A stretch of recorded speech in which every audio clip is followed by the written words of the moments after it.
I just sat down and wrote down what I want to tell him. So it turned into an open letter to Biden.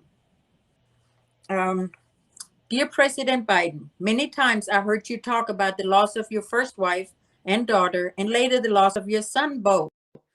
I hear the pain in your voice, and I saw the grief on your face when you talk about them, and my heart hurt for you. Sadly, I know this unbearable pain all too well. I, too, lost a child. My 30-year-old son, Dominic, who was ripped out of my life as well. My world crumbled, my heart shattered into thousands of pieces, and life hasn't been the same without. He was the joy and love of my life, the reason for living, and my friend. We shared a household after his dad and I got divorced. We went on trips together.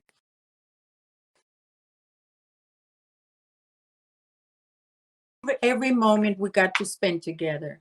Not only was he an amazing, loving son, but excelled in everything he did. From being an honest student to becoming Volunteer of the Year 2004 in Moreno Valley, California, to being everyone's best friend and always the one everyone trusted and depended on. His love for law enforcement made him join the Riverside Sheriff's Department as a 911 communications officer. And while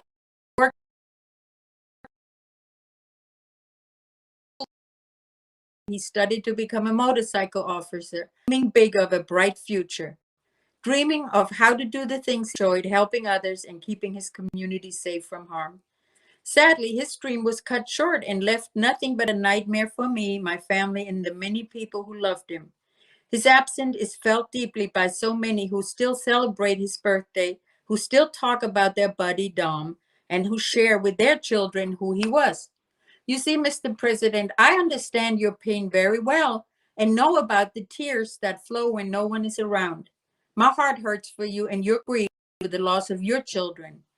While I have empathy for your tragic losses, I can't, for the life of me, understand how some of your actions concerning illegal immigration. Mr. President, my son was killed 7/12/12 by someone in this country illegally. The killer of my child had been in the country for many years, committed numerous crimes, and was convicted of 2 felonies, had 2 DUIs, driving without a license, no insurance or registration. After he was caught drunk driving without a license, he received probation from a sympathetic judge. He was caught driving drunk a second time and just received another warning. 5 weeks later, he drove drunk again, still no license, no registration, turned his truck in front of my son's motorcycle, who was on his way to work, and hit him almost head on with such power, I killed him instantly and threw him into a wall by the sidewalk. Dominic's dead and mangled body was covered by an American flag, and the people he volunteered with, his friends from the fire department, transported him on a fire truck to the coroner's office. The police officers at the scene also knew Dominic from right along his volunteer work, and most of them were his personal friends. Many still haven't recovered from arriving at this brutal accident scene and realizing it was their friend, dead on a sidewalk, while the one who caused the accident acted like it was no big deal. As you well know, we will never forget the moment we heard about the death of our loved ones. I too relived that life-changing, horrific call, the pictures of the accident scene, the visit to the morgue, to touch and kiss my child for the very last time. The blur of a memorial service with hundreds of people hugging me while crying their eyes out. The many nights sleeping in his bed, hoping it was just a nightmare. His dog waiting at the door, crying and not eating anymore. Trying to come to grips with the reality of never being able to hug and kiss him, never hearing his voice, his laughter, or being a recipient of his pranks. Flying with him in his little plane, taking trips together, or just sitting and talking. I know you understand exactly what pain does to your body, heart, and soul. Trying to understand the why and how this could have happened. The unanswered question, how could this have been prevented? Mr. President, you're probably wondering why I'm writing to you and sharing this with you.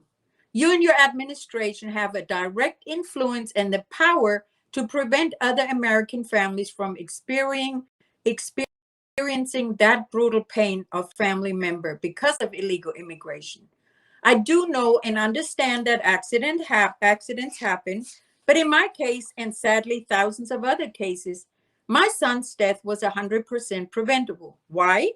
Because if the killer of my son was not allowed to stay in this country illegally, if our existing immigration laws would have been enforced, if he would have been deported after his first crime of armed robbery, if he was not here in the first place, my amazing son would still be alive. I would have had the joy of him walking me down the aisle when I married the man who stood with me through the worst of times. I would enjoy spending time with grandkids. I would be able to hug and kiss him, make plans, and watch him fulfill all the dreams he had. But because of failures on many levels, local, state, and federal, I can only imagine what it would be like to still have my son here with me. Look at pictures and enjoy the precious memories of 30 years with him. Since you have been sworn into office, you took actions in the first few days that made me wonder what about the oath you took. You are the president of America and its citizens that count on you to keep them safe from harm. However, you have shown us that we American citizens and legal immigrants are not first on your list. You immediately signed many EOs that gave illegals a free pass to come here, stay here, and even if they do commit crime, you won't have to worry about being deported. You halted illegals, all the excuses in the world to feel free to come into our country without going with more crimes. With a stroke of a pen, you placed the brave men and women of Border Patrol, ICE, and law enforcement in danger by having them to deal with a rush on our border and having to deal with people who we know nothing about, can't do a background check, and not sure if they have other diseases. These brave off to worry about what they bring home to their families after shift ends. Your actions, sadly, do not show that you are at all concerned with America, its citizens, and the danger your actions bring. Many more families will get to know the horrible pain of losing a loved one because of this. Many more will ask why there wasn't anything done to prevent this, and how could a president care more for illegals than its own citizens? I also can't understand why you want to change the legal term illegal alien to undocumented immigrant. It's a direct insult to every legal immigrant who is obeying and respecting laws to be here. Why are you so concerned with things like that while our country is going through a pandemic and its citizens are on their knees needing help? Why are you so concerned about people who shouldn't be here, who are breaking into this country instead of dealing with urgent issues that affect Americans right now? Why are we not on the top of this administration's list? How many more Americans have to die or get hurt at the hands of someone that shouldn't even be here? How many lives have to be affected because our borders are now wide open and ICE, Border Patrol, and law enforcement have their hands tied behind their backs?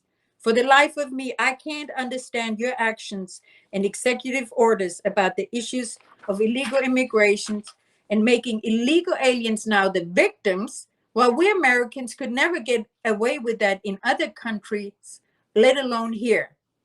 I also can't understand why you would reward lawbreakers with promises of citizenship, stop deportations, release illegals from jail, reverse the often abused H-1B1 program, handing out green cards, pass on the cost and risk to American taxpayers while endangering our national security, reinstate catch and release, rescind the national emergency declaration at the U.S.-Mexico border, and do much more that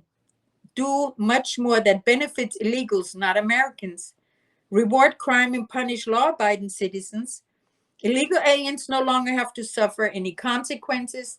The illegals get rewarded and treated better than our own, sadly, much more. Will illegal immigrants like me who obey the law and stood in line, filled out documents, went through background investigations and medical checkup, get paid and paid a lot of money and had to prove to be self-reliant, will we get a refund? And lastly, how many dead or injured Americans at the hands of illegal aliens are acceptable to this administration?